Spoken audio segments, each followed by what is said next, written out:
Un gros week-end politique, on l'a dit, on est à 15 jours du premier tour et on reçoit ce matin Nicolas Dupont-Aignan. Bonjour. Bonjour, monsieur Dagiral. Candidat debout la France à la présidentielle. Je vous ai connu il y a très longtemps au RPR aux côtés de Philippe Séguin et je vous vois encore vendredi soir à Nice aux côtés de Florian Philippot. Est-ce que votre combat est le même qu'il y a 20 ans finalement ? Exactement le même. C'est intéressant que vous me posiez cette question. L'indépendance de la France comme condition de la démocratie et d'une république juste. Voilà. Donc en fait, vous voyez, on ne change pas trop dans la vie. Mais pourquoi s'afficher, les pardonnez-moi, faits me donnent raison malgré tout. auprès d'Antipas finalement, ceux qui critiquent la gestion de cette crise qui finalement n'a pas été trop mauvaise. On s'en sort pas trop mal.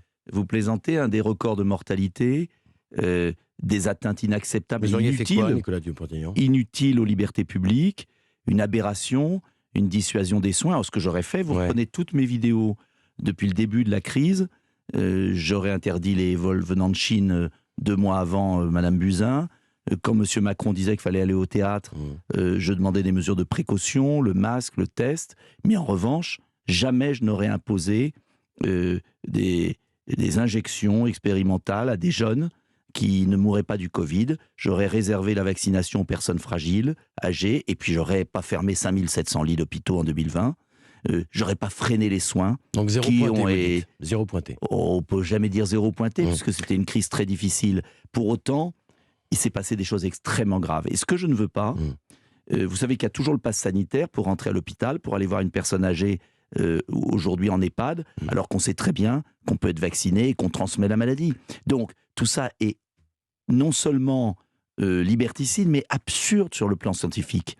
Et attention, si par malheur Emmanuel Macron était réélu, il y aurait le rétablissement du pass.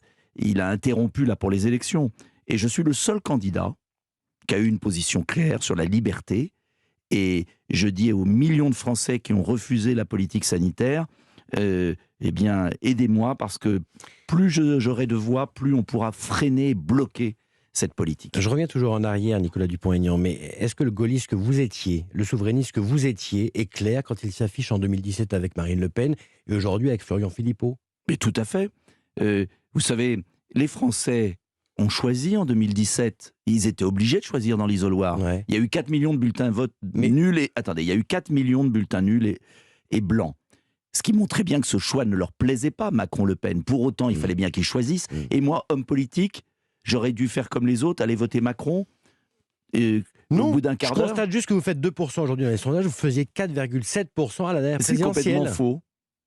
Complètement faux, je vais vous dire. 4,7% à la présidentielle, mais on n'y est pas encore. Ouais. C'est pas les sondages. Et je peux vous dire une chose, 15 jours avant l'élection présidentielle... Encore que les militants vous ont quitté. Mais il y en a plein qui nous ont rejoints. Je vais vous dire une chose, 15 jours avant la précédente présidentielle, j'étais à 1%.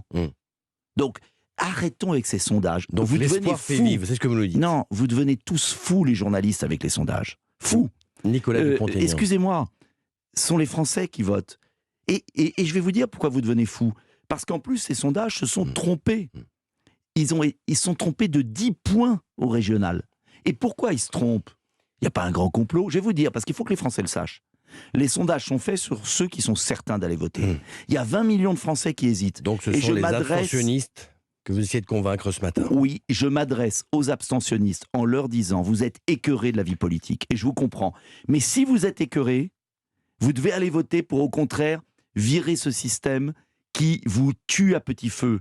Et si vous n'allez pas voter, vous ne pouvez pas vous plaindre après. Nicolas Dupont-Aignan, l'élection présidentielle au suffrage universel direct date de 1962.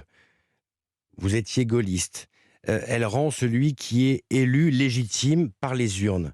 Et vous parlez là d'une élection truquée. Ça veut dire que vous ne reconnaissez pas l'élection telle que voulue par le général de Gaulle. Mais attendez, l'élection voulue par le général de Gaulle, elle était démocratique. Il y avait par exemple l'égalité de temps de parole. Non, elle ne l'est plus. Il y avait l'égalité de temps de parole qui a été réduite en 2016. Vous savez qu'il y avait l'égalité de temps de parole entre tous les candidats. Sera le cas la semaine prochaine. Oui, c'était 5 semaines. 5 semaines. Ouais. 5 semaines tous les 5 ans pour que les Français aient le choix. Ça a été réduit à 2 semaines. Et puis il n'y a plus d'émissions politiques pendant les 2 semaines. Il n'y a pas de débat. Il y a eu une injustice incroyable sur les parrainages. Et ça veut il y a dire des que différences. si... Attendez, je finis. Il y a des différences d'argent considérables. Et il y a une propagande en faveur d'un président de la République qui refuse de débattre. Mais attendez, on n'a jamais vu ça. Et je dis aux Français, allez voter justement. Ne soyez pas écœurés. Je comprends votre écœurement face au trucage général. Mais on peut déjouer cela. Mais ça veut dire que si Emmanuel Macron est réélu, il serait pour vous, à vos yeux, Nicolas Dupont-Aignan, illégitime ? Oh, je vais vous dire, c'est pas moi qui compte. C'est que si, par malheur, il y avait beaucoup d'abstention dans cette présidentielle, après un débat tronqué, où on n'a parlé de rien, ça se finira dans la rue, et je le regrette. Donc moi, je souhaite qu'il y ait un débat. J'aimerais par exemple vous me posiez des questions sur mon programme. On n'en a pas parlé depuis 5 minutes. On va en parler d'autres programmes. Vous souhaitez l'instauration d'un référendum d'initiative citoyenne, c'est le RIC voulu par les Gilets jaunes. Là encore, ça veut dire que vous remettez en cause nos institutions ? Pas du tout. Est-ce que la Suisse est un pays révolutionnaire ? Est-ce que les États-Unis ou dans les États, mêmes institutions, c'est pas le même fonctionnement. Eh ben justement, il y a une crise démocratique. Mais là, on a 2 assemblées. Mais attendez, c'est leur boulot. Oui, il y a une crise démocratique majeure. Les Français ne se reconnaissent plus dans la politique française. Soit on agit. Je réclame ce RIC parce que je crois que avec 500 000 signatures, il y aurait des référendums où les Français reprendraient en main leur pays. Je veux gouverner par référendum. Vous savez, le général de Gaulle avait confié beaucoup de pouvoir au président avec une contrepartie. Des référendums réguliers, et il est même parti sur un référendum. Depuis 2005, 17 ans, aucun président n'a osé affronter le peuple. Ils ont peur du peuple français. On ne peut pas gouverner un pays, lui donner une vision à 50 ans, l'entraîner dans de belles choses, si on ne s'appuie pas sur les Français. Nicolas Dupont-Aignan, vous souhaitez également le retour au septennat avec un référendum révocatoire à mi-mandat.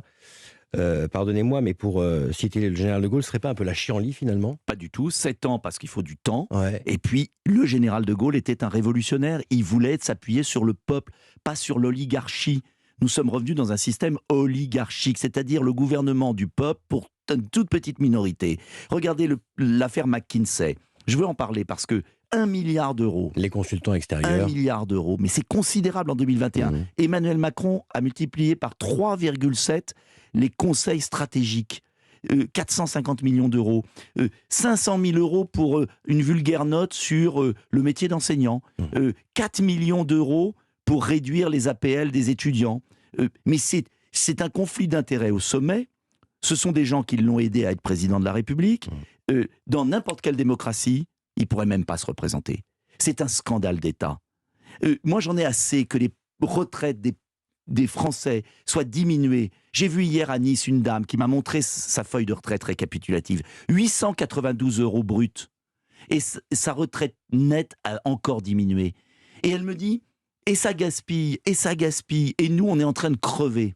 Alors, si on croit que le pays va bien avec toujours des gens plus riches et des gens plus pauvres, et si on croit qu'on va continuer comme ça, on se trompe. Et moi, je propose à la fois des économies sur les gaspillages, fausse carte vitale, Union européenne, immigration, et cet argent, je veux le redéployer vers les retraités par l'indexation des pensions sur l'inflation, et un 13e mois pour tous par la baisse des charges salariales. Ça, c'est concret, c'est permettre aux Françaises et aux Français de vivre. Vous voyez qu'on a parlé de votre programme. Parce que j'ai insisté. Nicolas Dupont-Aignan, candidat de Debout la France. Merci à vous, bon dimanche. Merci à vous, bon dimanche.